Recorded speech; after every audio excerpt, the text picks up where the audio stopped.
आज हम कर रहे हैं chapter number 10th, last chapter है ये। और इसमें 6 क्वेश्चंस हैं, 6 क्वेश्चन हैं और बहुत ही आसान क्वेश्चन है, इसमें कोई भी मुश्किल नहीं है। अब इसमें जैसे 4 चीज़ें इसमें दिखाई गई हैं। सबसे पहले स्ट्रेंथ है, एंड्योरेंस है, स्पीड है, फ्लेक्सिबिलिटी है। देखिए, किसी भी खिलाड़ी को खेल में अगर परफॉर्म करना है तो उसके लिए ये 4 चीज़ें ज़रूरी होती हैं। किसी खिलाड़ी में किसी एक चीज़ की, ये चारों तो होनी चाहिए किसी न किसी मात्रा में, लेकिन किसी खिलाड़ी में कुछ चीज़ की अधिकता ज़्यादा होती है, किसी में शक्ति अधिक होती है, किसी की सहनशीलता अधिक होती है, किसी की स्पीड अधिक होती है और किसी की फ्लेक्सिबिलिटी ज़्यादा होती है। तो ये सारी चीज़ें जो हैं वो एक खिलाड़ी की क्षमताओं को दर्शाती है। तो इसमें हम देखते हैं सबसे पहले meaning and concept of training. ये क्या है? खेल का मतलब प्रशिक्षण जो है हम लेते हैं, उसका क्या मतलब होता है और उससे हम क्या सीखते हैं। और उसके बाद फर्स्ट क्वेश्चन आ रहा है स्ट्रेंथ। अब इसमें स्ट्रेंथ के इसने 3 पार्ट दिए हैं: विस्फोटक शक्ति, एक्सप्लोजिव अधिकतम शक्ति मैक्सिमम स्ट्रेंथ, और सहन क्षमता एंड्योरेंस स्ट्रेंथ। तो ये, और उसके बाद आगे दिया है स्ट्रेंथ डेवलपिंग एक्सरसाइज।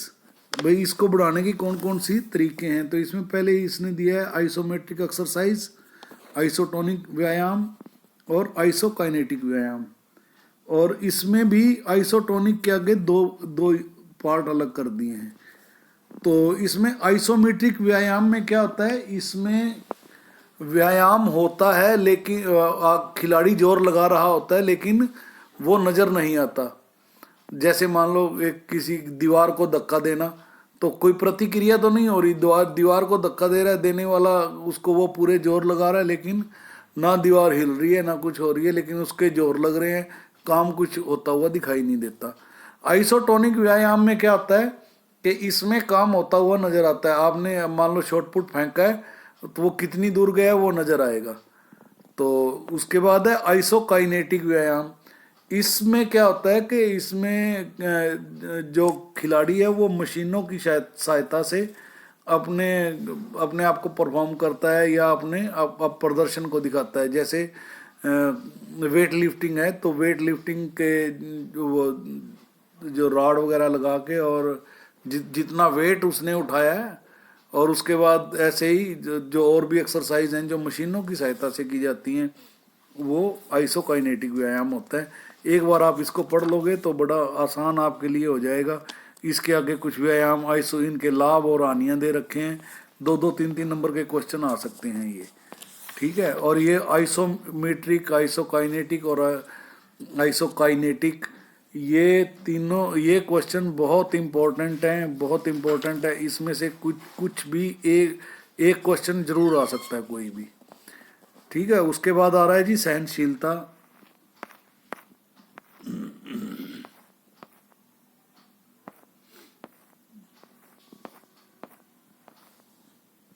ये आ गया एंडोरेंस। उसके बाद आ रहा है सहनशीलता।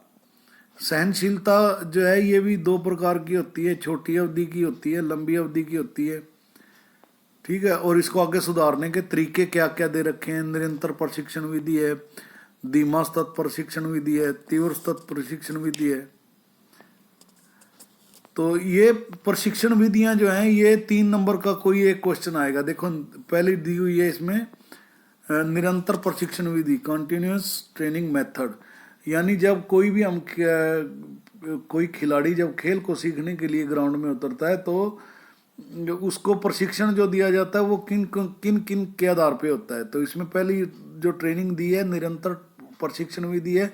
इसमें लगातार व्यायाम करना होता है। अगर आपको 1 घंटे का टाइम दिया गया है तो आप 1 घंटे तक रुकेंगे नहीं, वर्कआउट करेंगे और अपना परफॉर्मेंस दिखाएंगे, ठीक है। उसके बाद नेक्स्ट जो दिया है इसके 2 पार्ट दिए हैं भाई, ये धीमी गति से भी होता है और तीव्र गति से भी होता है।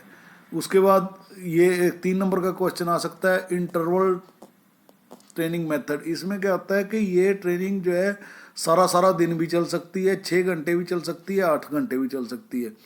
इसमें क्या होता है कि इसमें थोड़ी थोड़ी देर के बाद रेस्ट दे के खिलाड़ियों को फिर से उसी काम में लगा दिया जाता है। तो इसे ट्रेनिंग, इसको जो है इंटरवल ट्रेनिंग मेथड कहा जाता है।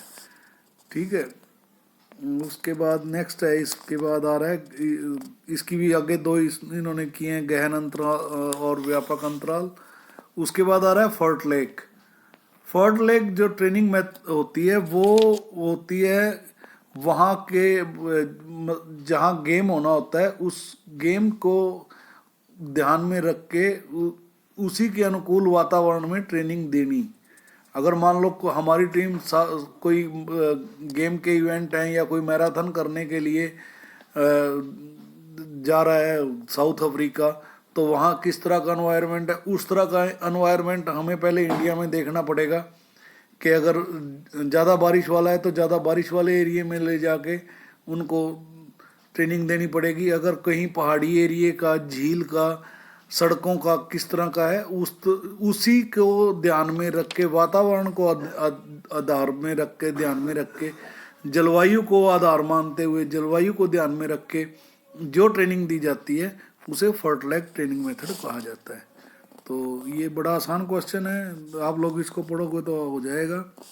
उसके बाद है गति की परिभाषा, यानी स्पीड को विकसित करने की क्या क्या है तरीके। ये आ गया स्पीड, तो स्पीड को सुधारने के क्या तरीके हैं। ऐसे ही आगे लचक को सुधारने के क्या तरीके हैं। तो ये क्वेश्चन जो है वो बड़े ही आप आराम से इनको एक बार पढ़ने मात्र से याद हो जाते हैं।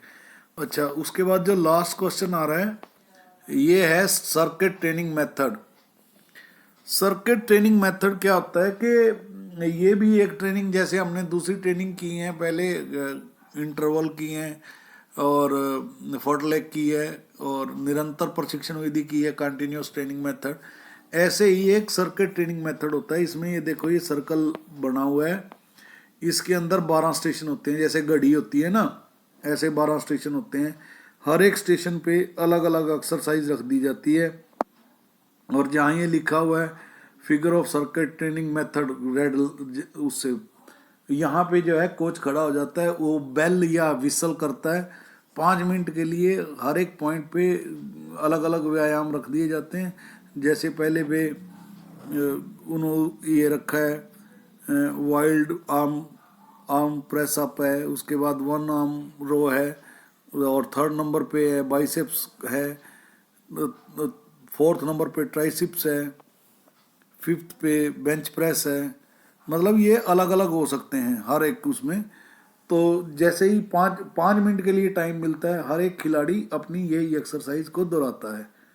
तो ये 5 मिनट के बाद फिर विसल होती है। एक वाला खिलाड़ी जो है वो 2 नंबर पे चला जाता है, 2 वाला 3 पे चला जाता है, 3 वाला 4 पे चला जाता है। यानी कि ये 1 घंटे की पूरा सर्कल होता है 5-5 मिनट का, 12 पंजे 60 मिनट पूरे हो जाते हैं। और खिलाड़ी जो है एक ही जगह पे ये जो है ट्रेनिंग सारे कर सकते हैं। और इसका फ़ायदा ये भी है कि इसको हम अंडरग्राउंड उसमें मतलब अंडर रूफ भी कर सकते हैं, छत के नीचे भी कर सकते हैं। तो बड़ा ये क्वेश्चन इम्पोर्टेंट है, ये 2-3 बार आ चुका है बोर्ड के कोर्स में, तो आप लोग इस क्वेश्चन को भी जरूर देख के जाना। तो और जो चैप्टर के लास्ट में जो क्वेश्चन दिए होते हैं वो छोटे छोटे क्वेश्चन होते हैं, 3 नंबर के क्वेश्चन होते हैं, 2 नंबर के क्वेश्चन होते हैं, 1 नंबर के क्वेश्चन होते हैं, MCQs होते हैं। उनको आपने मिस नहीं करना है, वो जरूर पढ़ के भी जाने हैं, और उससे आपको पेपर का स्टाइल भी पता चल जाएगा।